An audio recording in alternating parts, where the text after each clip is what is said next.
Hi there, my name is Richard McMunn from the interview training company passmyinterview.com, and in this tutorial I'm going to give you my top 20 interview questions and answers for freshers. So if you have a job interview coming up for any organisation or any role whatsoever, make sure you stay tuned because I promise to help you pass your interview. Now, this is what I'm going to cover during the presentation. I will tell you the top 20 interview questions for freshers that I strongly recommend you prepare for. I'm going to give you brilliant, unique answers to those questions that I guarantee will score highly. And I will also tell you about further resources you can get access to, including these slides, to help you pass your interview. And just quickly, make sure you do subscribe to this channel. Lots of you are passing your job interviews as a result of the questions and answers. And I don't want you to miss out. Throughout your career, I will help you to succeed. Let's get straight into the training. And the first question that I want you to prepare for is introduce yourself. Now, this might be posed as tell me about yourself. And the important thing when you answer this question is to make sure you are positive, talk about the skills and qualities you already have that will help you in the position, and tell them what you will do if they hire you in the role. Here's my example answer to the first question, introduce yourself. I am very positive, confident and happy in my life with what I have achieved so far. I am good with people. I believe my communication skills are strong and I feel I will work well as part of a team. For example, whilst undertaking my studies, I was a part of several societies and groups, and I always made sure I supported my fellow students to help them improve in areas I excelled in.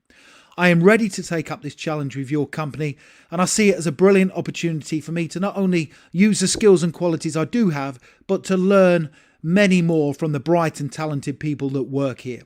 So that's a great answer. It is relatively short, but it is punchy and positive, and it sets you up with confidence for the rest of your interview. The next question I want you to prepare for is, why do you want to work here? So here's my example answer. I want to work here for two main reasons. Firstly, the role I am applying for and the sector you occupy are the ones I want to work in long term. This means I will be totally committed to the position and to the goals of your organisation. Secondly, you have a fantastic reputation within your sector, which means I will get to learn from people who set high standards and who want to continually grow and develop. So that's another really good answer. It shows you've carried out a bit of research into their organisation and you are giving genuine and valid reasons why you want to work there, and those are ones that will help you progress within your career. Interview question number 3, what are your strengths? As I am sure you are aware, this question is guaranteed to come up during your interview, and the trick to answering this question is to make sure you align the strengths you have to the requirements of the role. And here's how to do it in my example answer. What are your strengths? Although I lack in work experience, I more than make up for it in my ability to learn things quickly, the fact I love working with other people on challenging tasks and projects, and also the fact that I am a meticulous planner who sees things through to the end whilst making sure the work I do carry out is to a high standard. Finally, another one of my strengths is the fact I am always open to learning. If you think I need to improve in a particular area, tell me and I will go away and sort it out. Another very strong answer. The next question, interview question number 4. What are your weaknesses? So this is a difficult question to answer, regardless of the role that you are going for. What we need to avoid is giving a weakness that is a match or a requirement for the role that you're applying for. So here's a great answer to this common freshers interview question. What are your weaknesses? One of the weaknesses I am aware of is the fact I am quite impatient. I often feel this whilst I'm driving my car behind people who are slow. I am trying to be more patient, however, and one way I am overcoming this is to be mindful of the situation I am in. Another weakness is I currently lack leadership qualities. I have seen other people of my age demonstrate better leadership capabilities than myself, and this is something I am keen to address once I start working here. I like that answer because a lot of people will say, when they respond to the question, what are your weaknesses? Oh, I'm a bit of a perfectionist. And the interviewer has heard that 100 times before. That is an honest answer. And there's nothing wrong with lacking leadership capabilities when you are just starting out in work, but you are saying, yes, that's one area I want to improve on. And impatience is not a bad weakness to have because it shows that you're keen to progress and get your tasks completed. Interview question number 5. Why should we hire you? Again, this is guaranteed to come up. And this is your opportunity to stand out during your interview. Here's my example answer to help you. You should hire me because this is an industry I want to work in, which means I will be keen to not only impress you, but also learn everything there is to know about the role. You should hire me because I am a fast learner, and whilst I will need some supervision, you won't need to constantly hold my hand. This means you will see that I am quickly able to add value to your organisation. Finally, you should hire me because I believe I am good with people. This means whenever I have contact with your customers or clients, I will represent your business in a positive way. That's a really, really good answer. It's unique, and you are giving many different reasons why they should hire you. Now, don't go anywhere because I still have 15 more questions and answers to work through with you. But when you're ready, if you want to click that link in the top right-hand corner of the video, it will take you through to my website, passmyinterview.com, and you can download my full set of 20 great answers to interview questions for freshers. And they're basically the ones that I'm covering within these slides. Interview question number 6. What are your short and long-term goals? Another question that's similar to this one is, where do you see yourself in 5 or 10 years' time? But this one is, what are your short and long-term goals? Here's my example answer. My short-term goals are to get hired in this position and to learn the role as quickly as possible so I can become self-sufficient and continually achieve great things with my co-workers. I believe the way to self-improvement and development is through collaborative working, so I aim to become a competent team worker as soon as possible. My long-term goals are to work for your company either in this position or in a more senior one. But I realise I will need to work hard and impress you consistently to achieve that, which I am committed to doing so. Outside of work, I am saving up for a deposit to buy my first home, so my performance at work is definitely linked to that goal. I like that answer because you are talking about your short-term goals and long-term goals, which are applicable to their company. And then you are telling them a goal that you have outside of work that is linked directly to your performance at work. So there is a motivator for you to do a good job. The next question, interview question number 7. How well do you handle stress and pressure? This is a common interview question for freshers. Here's my example answer. I already have some experience of this during my studies. Whilst I do appreciate the pressure involved is not to the same level as work pressure, I believe I have a good approach to managing it. I handle stress by making sure I am organised. If I know what I am doing in my work, then I am far more likely to achieve my goals. I always plan what I need to be doing during the coming week. If I plan, I can foresee any problems and act accordingly. Finally, I handle stress by always remaining calm. If you get flustered or anxious, you cannot focus on the task in hand or do your job properly. That shows that you already have a plan in place for handling stress and pressure, and it is not going to be an issue for you.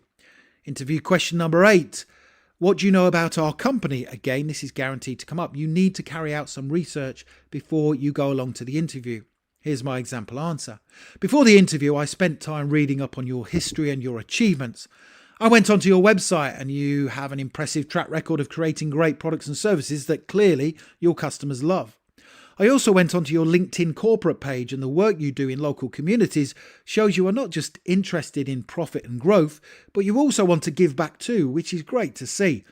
Now, from what I could tell during my research, you are an innovative and creative company who wants to continually learn, grow and develop. So just by mentioning that you've been on their website and their LinkedIn corporate page shows that you have carried out some research before your interview and you are aware of what they do as an organisation. Interview question number 9. What's your greatest achievement to date? So if you have an history of achievement, that shows you are likely to repeat that in the role. So here's my example answer. This would have to be in a work experience role I undertook during my studies. I was fortunate enough to work as part of a project team for 4 weeks, helping them to build a website for one of their important clients. Now, the website was huge in terms of content, and it had multiple plugins that needed configuring. Now, although I had no previous web development experience, I helped the team with creating the content and organising the wireframe for the website design. It was a great achievement because we managed to get the entire website built in just under 4 weeks. So think about something you've done where you've achieved something significant in either your educational studies or any work experience placement or a sporting activity, for example.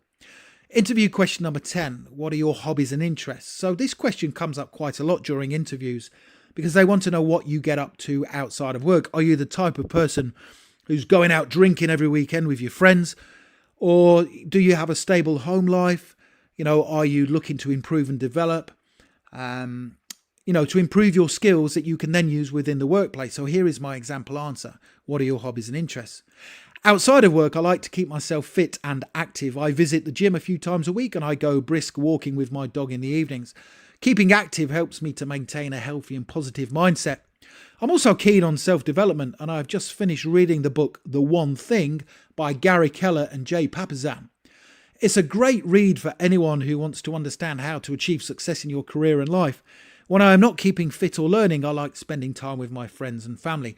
That's a good answer because it shows that you are looking after yourself from a health perspective because, you're visiting the gym or going walking, you're doing some kind of physical activity. You are doing a bit of reading, which is good for self-development. And that book, by the way, The One Thing, I read it a couple of times. It's brilliant. If you want to achieve things in life and in your career, have a read of it.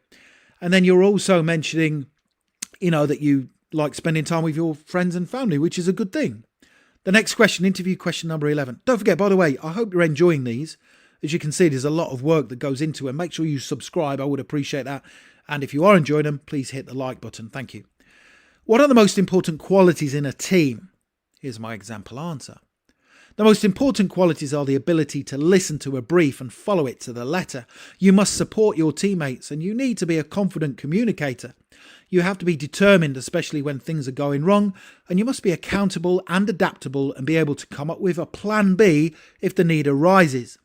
Other important team working qualities include making sure you set defined goals that play on people's strengths, and you must embrace change positively in the team and learn from every situation. Now, even though you may not have much experience of working in a team, that type of answer shows that you fully understand the important qualities that are relevant to team success.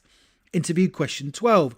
What type of environment do you prefer to work in? So this question is rather cleverly assessing whether you are someone who just wants to plod along and, have a safe working environment, or do you want something that is buzzing and productive and somewhere that you can continually grow and develop. So I would suggest that the latter one is the best place to work in. Here is my example answer. What type of environment do you prefer to work in? I prefer to work in a busy, productive environment where there's lots going on and people are all generally working towards the same or a similar goal. I believe this is the type of environment I would be the happiest in, and I would also get to learn from a variety of different people, all with varying skill sets and experiences. So that shows that you are enthusiastic and you are passionate about your work. Interview question 13. How would you handle a disagreement with someone in authority? Wow, this is a difficult question. So it's important to be mature if you have disagreements. Now, of course, it would be good to say I don't tend to have disagreements, but you also want to be somebody who puts forward your opinions and your views. But if they don't get taken on board, then you have to handle them maturely and move on and work towards the goals of the team. So here's my example answer for you. How would you handle a disagreement with someone in authority?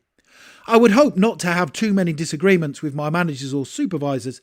However, if I were to disagree with a decision they made, I would not be fazed by it. I would always respect their experience and knowledge, and I would go ahead with what they wanted me to do with vigour and passion. I would always put forward my suggestions in a team in a constructive manner, but I would also be aware that what I suggest is not always going to get taken up, as other people may have better ideas of how we can achieve our team goals. That's the perfect, mature response to that question. Interview question 14. If you experienced conflict with a co-worker, what would you do? Now, conflict happens in organisations and teams all of the time, but how you respond to it is very important. Here's my answer for you. I would certainly try and sort it out as soon as possible because any conflict has the potential to drag on and hinder the team from moving forward. It can also cause other people in the team to be uncomfortable around the people experiencing the conflict. I would speak to the person in private to see if we could find a way to reach a compromise, and I would assess my own actions and words to see if I were contributing to the conflict. Hopefully, we could find a way forward, but if that wasn't possible, I would suggest we spoke to our manager or supervisor to see what could be done to facilitate a successful resolution.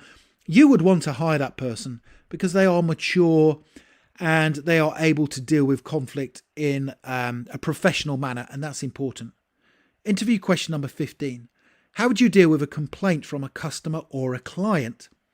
So you don't need any experience to answer this question, but you need to think logically and always put the customer or the client first. Here is my example answer. I would start off by listening to their complaint, and whilst doing so, I would show effective communication skills. There is nothing worse than making a complaint and the person at the other end isn't paying attention. After they had the time to speak and vent their concerns, I would ask them probing questions to drill down into the problem and to also make sure I had all the information I needed. Next, I would apologise unreservedly for any problems that had been caused, and I would put forward a suggestion of how I planned to resolve their complaint. Once they informed me that they were happy with my suggested solution, I would go ahead and take action before contacting them to inform them things had been resolved. Finally, I would apologise once more to the customer before making sure the company learnt any lessons from the complaint and any improvements were implemented. That's another rock solid answer. This is really good. Interview question 16. Tell me a time when you made a mistake. This is a common interview question. Do not say, oh, I don't really make mistakes. You have to be honest. Tell them a time you did make a mistake and how you learned from it. Here we go. When I first started studying for my exams, I spent many hours reading from textbooks. This proved to be a mistake because my mock exam results were not what I was expected to achieve. The mistake I made was not understanding exactly how I learn and retain information. Immediately following my mock results, I analysed the best way for me to learn, and that ended up being through visual infographics and being tested with flashcards. Now, being positive about my mistake and not dwelling on it, I managed to change the way I studied and my exam results improved significantly. That's a great answer if you have no work experience. Interview question 17. What motivates you? What drives you? Here's my answer for you. The thing that motivates me the most is meeting deadlines and completing tasks to a high standard. It's always good to receive praise from supervisors and managers, and if you do a good job, it usually doesn't go unnoticed. Because we spend so much time at work, I want to feel happy in my role, but I also want to feel like I am making progress. As I mentioned in an earlier response, I am saving up for a house at present, so doing well at work is certainly a big motivator for me right now. That's a great answer. Interview question 18. How would your previous manager describe you? So if you haven't had a previous manager, you could say, I've not had a manager, but my teacher described me in the following ways. So when they describe you, it's good to give some good things, but also an area that you could improve upon. Here's my example answer. When I carried out some work experience a while ago, my manager at the time said I was a passionate and driven worker and someone who was also good to be around. He also said I needed to slow down and try not to do things too quickly because that's when I made mistakes. That was good advice, and whilst I still work at a fast pace, I make sure everything is done accurately and to a high standard. That's a good answer. Interview question 19. What are your salary expectations? Here's a model answer for you. I did carry out some research before the interview today, and I found out that the average salary for this position for someone of my limited experience is anywhere between $20,000 and $26,000. Whilst I personally feel I am worth the higher salary band, I understand I must prove to you my worth, and on that basis I would be happy with a salary of $22,500, and I feel confident you will see a positive return on your investment if you choose to hire me at that salary. That's a good way to negotiate because you are giving a range based on your experience, and then you are acknowledging that you need to prove your worth, because the worst thing to do would be to go in and say $26,000 is the top end and I am worth that, because you have limited experience. Interview question number 20. Do you have any questions for us? It's always good to ask questions at the end of your interview. Don't say, no, it's okay, you've answered everything for me. Here's some questions that you should ask the interviewer. Thank you. Yes, I just have several questions I would like to ask, please. Number 1, what has frustrated you about freshers who have held this position in the past? I'd be keen to learn from anything they've failed to do. Question 2, what are the plans for your company over the next few years? And if I prove to be a good employee, would there be an opportunity for me to stay here? Number 3, what would you want me to concentrate on in the first few weeks of starting in the role if I am successful? 3 very good questions. Never ask any questions about leave or holiday or anything like that. Ask questions that are relevant to the company and the role that you are applying for, and those are great questions to ask. So the next thing, make sure you do click that link in the top right hand corner of the video. go through to my website, passmyinterview.com, and you can download my full set of 20 great answers to interview questions for freshers. I hope you've enjoyed that. It took a little while to work through, but I have no doubt it will help you to pass your interview. Don't forget to hit the subscribe button, because I will help you throughout your career, I promise you that. And please hit the like button. I wish you all the best for passing your job interview. Have a great day.